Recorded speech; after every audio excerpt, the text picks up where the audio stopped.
Classique. 7h30, 9h, la matinale de Radio Classique avec Guillaume Durand.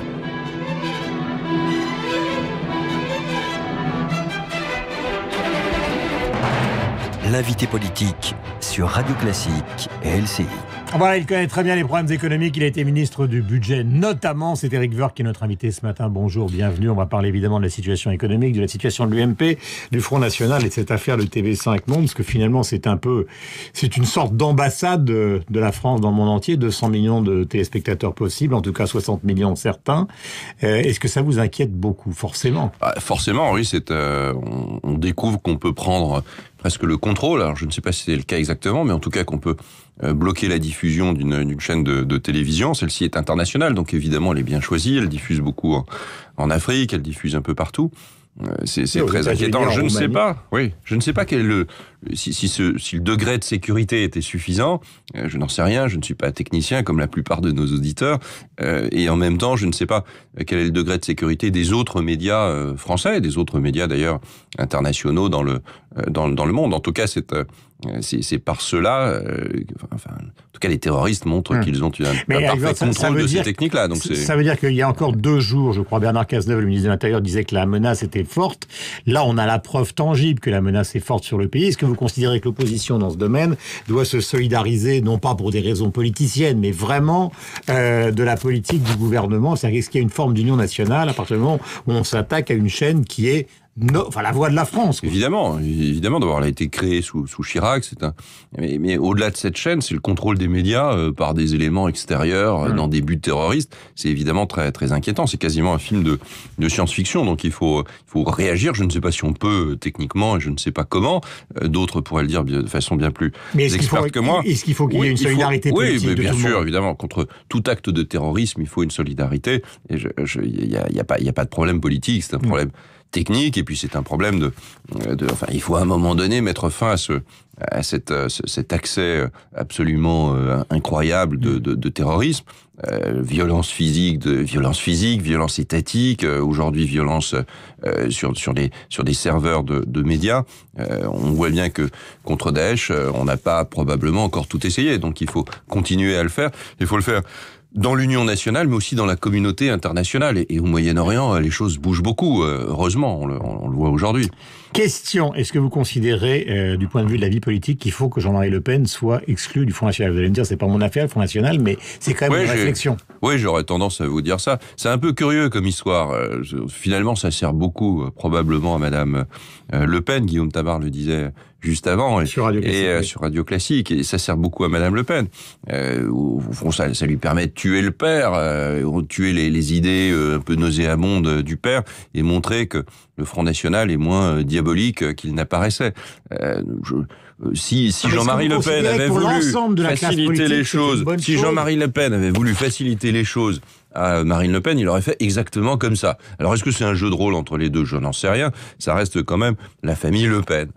Voilà. Et les propos... C'est pas le sens de ma question, c'est le sens... c'est important la réponse, mais est-ce que vous considérez que pour l'ensemble de la classe politique, quelqu'un qui finalement pratique une certaine forme de révisionnisme, enfin même carrément une forme de révisionnisme historique, ça permet de clarifier les choses dans le pays pour tout le monde, quoi. À la fois sur la Seconde Guerre mondiale, sur la guerre d'Algérie... Non, mais ces propos sont ignobles depuis toujours, donc Le Pen fait du Le Pen, c'est insupportable. Et puis voilà, il y avait des gens qui le suivaient. Il a quand même été au 2e tour de l'élection présidentielle, il n'y a pas si longtemps. Donc aujourd'hui, le Front National essaye de se donner une autre figure. Visiblement a envie de prendre le pouvoir, ce qu'il ne fera pas, mais visiblement a cette envie-là. Donc Marine Le Pen, parce que je crois que ce ne sera pas le cas, et on fera tout pour que ce ne soit pas. On ne sait jamais. Écoutez, quand on est au 2e tour de l'élection présidentielle, c'est qu'il y a vraiment un risque. Donc la question, évidemment, qu'il ne faut pas sous-évaluer la capacité du Front National à faire des voix. C'était le cas au départemental. Il faut l'attaquer. Il faut surtout... Brutalement, disait-il. Il faut l'attaquer clairement, frontalement. Il faut l'attaquer puissamment. Mais il faut surtout que nous, on soit crédibles. On gagnera pas sans crédibilité. Et c'est notre crédibilité qui est la meilleure arme contre le Front National. C'est pas d'attaquer son programme qui est absolument démentiel. La sortie de l'euro, les 60 ans pour la retraite, etc., etc. Tout ça, c'est de la démagogie pure.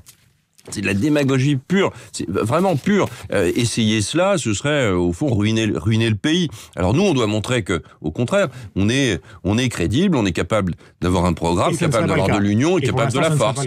Ben, je pense que ça en prend, en tout cas pour nous, ça en prend le chemin. Là, l'UMP est en pleine reconstruction. L'UMP joue collectif aujourd'hui. L'UMP a derrière elle aujourd'hui les règles de la primaire, donc a considéré qu'il fallait une primaire, a affiché les règles de la primaire pour sélectionner le bon candidat. Franchement, aujourd'hui, l'UMP... franchement, s'il y a un an, on s'était dit que l'UMP serait dans l'état où elle est aujourd'hui, on aurait signé tout de suite. L'UMP, aujourd'hui, elle a gagné les élections départementales, elle est en train de construire un programme, un projet, elle organise les ambitions, le choc des ambitions à l'intérieur du parti pour aboutir à un seul candidat en 2017. Franchement, bravo. Question, est-ce que vous êtes d'accord avec cette appellation qui circule partout dans la presse et qui maintenant semble définitive, les Républicains ? Je ne sais pas quel sera le nom de l'UMP. Et puis, peut-être, oui, peut-être, je n'en ai pas du tout parlé avec Nicolas Sarkozy. Est-ce que ça vous paraît une bonne chose ? C'est un joli nom. Est-ce que ce sera celui-là ? Je ne sais pas. Moi, ce qui m'intéresse, c'est comment. Est-ce que c'était utile de changer la dénomination ? C'est utile de respecter ce qu'on dit dans une campagne. Il y a eu une campagne pour la présidence de l'UMP. Les militants ont voté massivement pour Nicolas Sarkozy. Il y avait le changement de nom. Mais au-delà du changement de nom, c'est pas ça qui est intéressant. Ce qui est intéressant, c'est comment on reconstruit un parti politique plus moderne, un vrai parti du 21e siècle. Comment on donne la parole aux militants, comment on élabore les projets. Quel est le rôle d'un militant aujourd'hui dans un département de France? Comment il peut avoir une influence sur la politique menée par notre parti politique? Donc plus de transparence, plus de discussion, plus de débats, plus d'ouverture. Ce sera le cadre d'un nouveau parti politique. Et il y aura le 30 mai la création d'un nouveau parti politique qui sera la suite de l'UMP. Et c'était la campagne de Nicolas Sarkozy. On accélère, on va plus vite et en même temps, on prépare notre projet, le socle de notre crédibilité. Le pari de François Hollande, c'est de considérer qu'il y aura un retournement qui lui permettra donc de se présenter au présidentiel, retournement donc cyclique, et à partir de ce retournement, j'allais dire, il va être tenté de réorganiser une alliance politique. Là-dessus, il s'appuie sur des prévisions de croissance qui sont plutôt positives, mais encore faibles, et puis il y a les mesures d'investissement de Manuel Valls. Alors prenons les problèmes les uns après les autres. Est-ce que vous considérez que les mesures annoncées hier vont dans le bon sens ? C'est toujours la même histoire, ça va dans le bon sens. La question, me semble-t-il, n'est pas celle-là. Ça va moins dans le mauvais sens que les 2 années et demie qu'a passé François Hollande à partir de son mandat. Il était anti-entreprise. Il avait tout fait pour, au fond, bloquer l'économie française. Quel était l'enjeu de son quinquennat? C'était de sortir de la crise définitivement et d'amener le pays au même niveau de croissance que les autres pays. La crise, c'est 2008-2009. On l'a subi de plein fouet. Nicolas Sarkozy l'a combattu avec talent. Il fallait relancer le pays une fois que ce travail de sortie de crise avait été fait par le précédent gouvernement. Et il ne l'a pas fait. Il ne l'a pas fait. Il a fait perdre 2 ans et demi. Alors peut-être que c'était sa propre formation, très bien, mais enfin, pas aux frais du pays. Il ne l'a pas fait. Donc aujourd'hui, c'est mieux. Évidemment, l'entreprise n'est plus l'adversaire. Tant mieux. Si on veut reconstituer les marges des entreprises, c'est un peu comme préférer le beau temps par rapport à la pluie. Évidemment, on a envie d'un pays dans lequel les entreprises soient plus florissantes parce que derrière, elles créent de l'emploi. Alors il y a des mesures qui sont prises, qui sont des mesures ponctuelles. La loi Macron, c'est une série de piqûres d'aiguille. C'est des mesures ponctuelles. Ce qui était annoncé hier par le Premier ministre, faire en sorte que on baisse l'impôt sur les sociétés à partir du moment où on investit plus, donc on a des mécanismes d'amortissement supplémentaires. Très bien, on a fait ça très très souvent. Sauf que c'est une mesure ponctuelle, elle est datée dans le temps, elle est pour 5 ans, elle est assez faible. Mais il n'y a pas de grande mesure. Il y a 0 grande mesure. Je parle pas de ce qu'ils font, mais je parle de votre point de vue. Mais il faut baisser la dépense publique de façon absolument drastique. Il y a une grande bataille dans le camp, parce qu'il y a des gens qui parlent Fillon 150 milliards, Juppé 100 milliards, et NKM qui considère que si on donne un chiffre, on prend des engagements qui vont être dangereux. Dangereux parce qu'on ne pourra pas les tenir. Non mais il faut bien prendre des engagements. Enfin, la vie politique, c'est aujourd'hui de prendre des engagements et surtout d'avoir des projets. Mais c'est de l'ordre de 150 milliards, évidemment. C'est quoi 150 milliards? C'est de ramener la dépense publique de notre pays à 50% de notre richesse nationale. C'est-à-dire encore un peu au-dessus de ce qu'elle est dans l'ensemble de la zone euro. Parce que la France, elle dépensera. Bien sûr que c'est faisable. Qui est en grève aujourd'hui. Mais évidemment que c'est faisable. Mais comment vous faites? Évidemment que c'est faisable. Il faut revoir. Bah oui, mais moi j'ai fait fait une réforme des retraites, j'ai brisé le tabou de la retraite à 60 ans. Il y a eu des millions de gens dans la rue.